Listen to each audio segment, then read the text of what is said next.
Tuanku Nandrece adalah seorang ulama, pemimpin, dan pejuang yang berperang melawan Belanda dalam Perang Padri dari tahun 1803 sampai 1838. Tidak banyak diketahui data mengenai tokoh ini. Selain seorang figur karismatik, ia juga dikenal komitmen dalam menegakkan syariat Islam. Nama asli dari Tuanku Nandrece adalah Abdullah.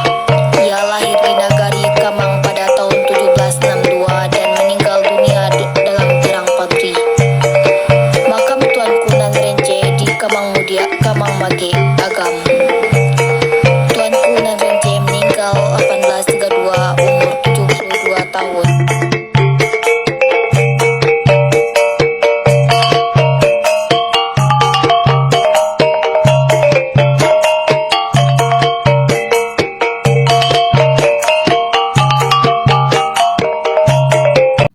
Ini tentang Tuanku Nandrece ya. Jadi Tuanku Nandrece adalah salah seorang tokoh Perang Padri. Jadi dia berbeda dari Perang Kamang.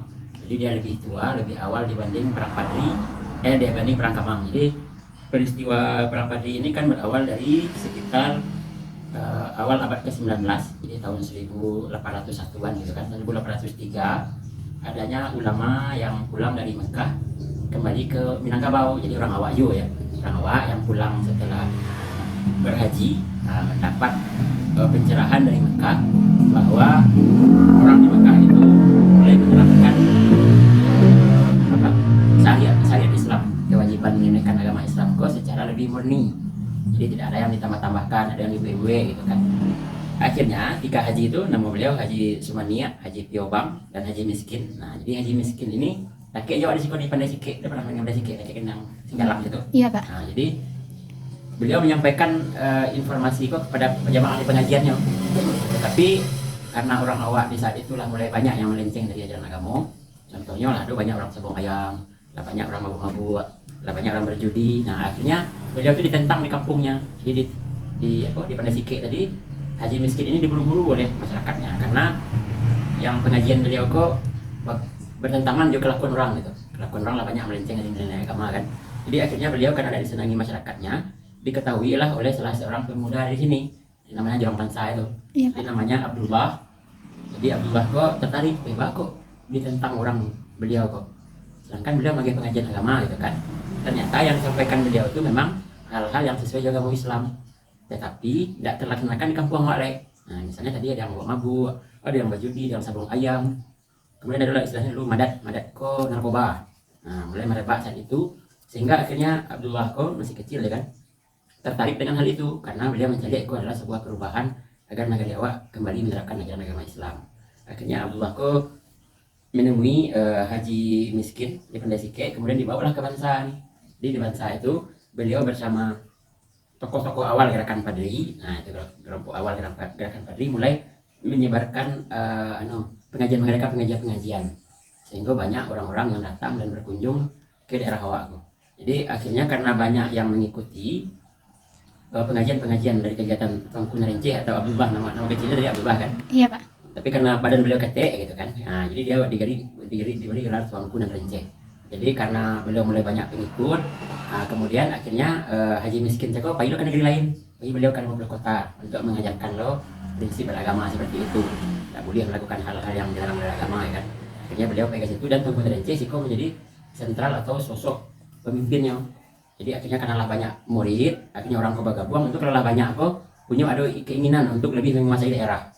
Jadi karena zaman itu kan belum ada negara ya kan, iya, belum ada pemerintahan, malahan yang ada baru kelompok adat kok yang banyak menentang gerakan-gerakan agama kok Tuanku Nandrece kok. Jadi akhirnya Tuanku Nandrece ingin membentuk sebuah pemerintahan sendiri. Jadi dengan pusatnya di Bansa ingin mendirikan sebuah, malahan dia bercita-cita untuk mendirikan negara Islam Minangkabau. Nah, tapi saat itu kan belum ada NKRI ya kan. Iya, Pak. Nah, karena kejadiannya sekitar tahun 1800-an. Jadi beliau sudah punya ide agar membentuk sebuah negara, tapi dasarnya Islam, negara Islam. Nah, akhirnya mulai dari Bansa itu dengan banyak pengikutnya, beliau memperluas kekuasaan. Jadi makin banyak daerah yang beliau rangkul gitu kan. Nah, kalau di sebuah daerah, sebuah kampung itu ada hal-hal yang sesuai agama, itu dilarangnya tuh. Jadi datang beliau dengan pasukannya untuk menagihkan orang tadi, orang mabuk, orang berjudi, orang sabung ayam, nah itu dibunuhnya tuh. Bahkan nanti pernah ada catatannya beliau memburu orang yang sabung ayam sampai ke Batu Tabah itu. Kita tahu Batu Tabah kan? Tahu Batu Pak. Tabah itu dari Di dalam PAG kan? Iya. Nah sampai ke situ untuk menagahkan orang berbuat kemaksiatan. Nah jadi akhirnya kekuatannya besar di Siko Tungku Rence ini. Akhirnya banyaklah gabung-gabung orang yang lain yang berminat untuk memadaikan nilai-nilai agama di daerah masing-masing. Nah bernamalah dia nanti Harimau 68. Nah, jadi kalau pernah dengar Harimau 68 itu tokoh sentralnya di Siko ada Tuanku Rence. Kemudian di daerah-daerah lain nanti dapat lagi tuanku-tuanku. Jadi tuanku-tuanku itu tiap nagari ada tuankunya. Jadi istilahnya tuanku itu kan sama aja menteri agamanya gitu. Menteri agama di tiap nagari kan. Jadi nanti ada bergabung di Siko ada tuanku Kapau. Jadi orang Kapau ada tuanku. Kemudian tuanku di Kotolawe, ada lagi tuanku di Padang Luar. Jadi tiap daerah-daerah awak di agam tuh ada ada tuanku. tuanku-tuankunya, ada wakil-wakil dari Tuanku Rence kok. Tuanku Rence kok ketuanya, nah, ada anggota-anggotanya kan. Jadi akhirnya karena kekuatan ini menakutkan bagi orang tokoh adat, nah, akhirnya murid tokohnya juga kan banyak loh. Ya, Iya, kan? Pak. Ada juga yang pergi menyerang sampai ke daerah Batu Sangka. Jadi diserangnya di sana Pagaruyung. Jadi mulanya dari Bansa itu kan, nah, terkuasilah daerah Kamang, kok tambah sampai ke Bukit Tinggi, kok tambah sampai ke Baso, kok tambah sampai ke Batu Sangka tuh diserangnya kan. Akhirnya raja-raja Pagaruyung tuh mengadu ke Belanda. Nah, jadi pagilah raja-raja Pagaruyung dengan para datuk-datuk di daerah situ melapor ke Padang. Nah, minta bantuan ke Belanda oleh. Nah, itu awalnya negara awak berjajah Belanda. Jadi kalau sebelumnya awak Belanda itu jual Bali sama dia orang. Awak menjual beli mani kan, awak beli mani. Nah, di Bali orang Belanda. Orang Belanda membeli warga gede kan. Iya, Pak.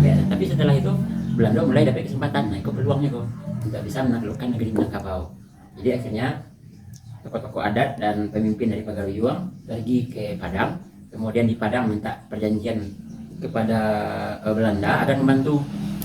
Jadi akhirnya dibuatlah kesepakatan antara kelompok adat dan kelompok orang Belanda bahwa Belanda siap membantu penguasaan daerah Minangkabau kembali oleh kelompok adat. Karena sebelumnya kan kelompok adat itu mayoritas ya kan. Iya. Nah, setiap daerahnya bisa atur. Tapi setelah muncul Padrinya terdesak akhirnya kalah. Tapi Belanda minta tebusan kalau itu daerah-daerah dari itu yang inginkan harus diagiahkan di orang adat. Jadi misalnya ini perlu daerah Batu Sangka, ini perlu ke benteng, maka diagihan tanahnya ke Belanda. Nah awalnya itu didirikanlah benteng namanya Benteng Van der Kapellen. Jadi Batu Sangka itu ada kalau payment Batu Sangka di kota mana? Nah kini jadi apa tuh? Jadi kantor salah apa tuh? Kantor pemuda olahraga apa tuh? Dari lapangan bola di Sangka kan. Kemudian dapurnya jadi Sangka saja Belanda udah tanah ya. Kamu minta tanah kok ke Bukit Tinggi. Nah akhirnya minta tanah untuk mendirikan benteng Perdeko. Nah itu kemudian minta seketik kan, cek buki itu. Namanya buki buki itu. Nanti dicari lah ya. Lupa Pak. Buki Jirik lah Pak. Jadi dari lah buki cek itu. Tapi yang namanya kalau orang kaya orang cek itu Belanda minta tanahnya kan. Belum minta cek, minta lu cek. Akhirnya banyak lah. Jadi awalnya satu bukit itu ditambah cek lah. Bukit Kebalan Kabau itu Pasate gitu. Kan namanya dulu Bukit Kebalan Kabau. Lalu tambah cek bukit lah Bukit Malambuang namanya. Bukit Malambuang itu kebun binatang. Nah, kebun binatang. Tahu, Pak. Jadi daerahnya lah lawih lah. Jadi dari benteng bahkan sampai ke belakang tuh kayak ngarai itu. Benteng ya kan, kayak ngarai dalam kamu sakit kan ngarai itu kan. Iya. Nah, sampai ke ngarai itu, sampai ke pasar bawah, sampai ke macam apa tadi? Kalpang kantin ya kan. Nah, buku belok balik sampai ke tepi ngarai itu. Nah, itulah lah punya Belanda sebenarnya lah. Akhirnya Belanda punya di situ basis pertahanannya untuk menyerang kelompok Tuanku Rence. Nah, gitu. Jadi akhirnya daerah Wako, daerah Kamang Kasiko digempur lah itu makanya benteng Perdeko itu salah satu meriamnya itu Mandok Kasiko tuh. Ya kan ada meriam tuh di atas kan. Iya, Nah, Pak. dia Mandok Pasaman ke Palupu habis itu. Nah, dia Mandok Kasiko. Jadi daerah Wako digempur oleh orang Belanda. Nah, dan yang diserangnya adalah Tuanku Rence. Jadi setelah itu kalau Tuanku Rence mulai terdesak, apalagi daerah 50 kota itu yang dikuasai Belanda loh. Ini kan kalau 50 kota Jawa sih kan belakang-belakangan loh. Iya, Jadi Buki sih Pak. Buki itu. Jadi dari Buki itu lewatlah orang-orang utusan-utusan Belanda, orang awak ya yang pro Belanda, akhirnya menyerang orang Tuanku Rence dan kawan-kawannya. Akhirnya dari belakang ada lawan, dari muka ada lawan kan. Akhirnya Tuanku Rence kok kalah. Tapi beliau tidak meninggal lah dalam masa itu. Jadi karena daerah Kamang telah terdesak, maka dipindahkanlah kepemimpinan perang Padi kepada Tuanku Imam Bonjol. Nah, jadi Tuanku Imam Bonjol itu murid dari Tuanku Rence. Nah, jadi beliau disuruh pergi ke Siko untuk beraja ya Tuanku Rence. Nah, kemudian dikasih mandat, dikasih tugas untuk jadi imam di situ. Namanya kan Petro Sarif tuh. Iya. Nah, jadi Petro Sarif kok karena jadi tadi kejabat Menteri Agama ya kan, Menteri Agama untuk daerah Bonjol, dia namanya Tuanku Imam Bonjol. Nah, setelah mendapat persetujuan dari gurunya Tuanku Rence. Nah, itu dia. Kemudian akhirnya dalam perjuangan itu Tuanku Rence meninggal ya kan. Meninggalnya setelah kekuatan Padri di Kamangko lah kalah. Nah, sementara orang banyak lagi Aika Bonjo, mereka pasangan gitu kan. Nah, kemudian beliau tuh meninggal di dia diperkirakan 1832. Nah, lahirnya diperkirakan karena zaman dulu kan orang punya akte kelahiran ya kan. Iya, Pak. Nah, jadi hanya dasarnya perkiraan diperkirakan lahir 1780 dan diperkirakan meninggal 1832. Itu waktu 1832 itu Padri lah terdesak tuh. Jadi Belanda lah hampir menguasai daerah Awas secara penuh. Nah, itu kan kisah Tengku Narang. Ananda Receh. Tengku Receh nanti bisa juga dilihat di gitu kan. Atau nanti juga bisa cari di internet kan. Nah, jadi tulisannya kan dikombinasi ya kan. Iya, Ada wawancara, ada sumber Sumber- tertulis, ada dari sumber internet, itu kan boleh itu kan. Apa nama tahapannya? Kumpulkan bahan namanya. Pak, ini wawancara Pak. Ada tahapan apa? Penelitian, Pak. Ya penelitian itu kan global itu kan. Penelitian saja.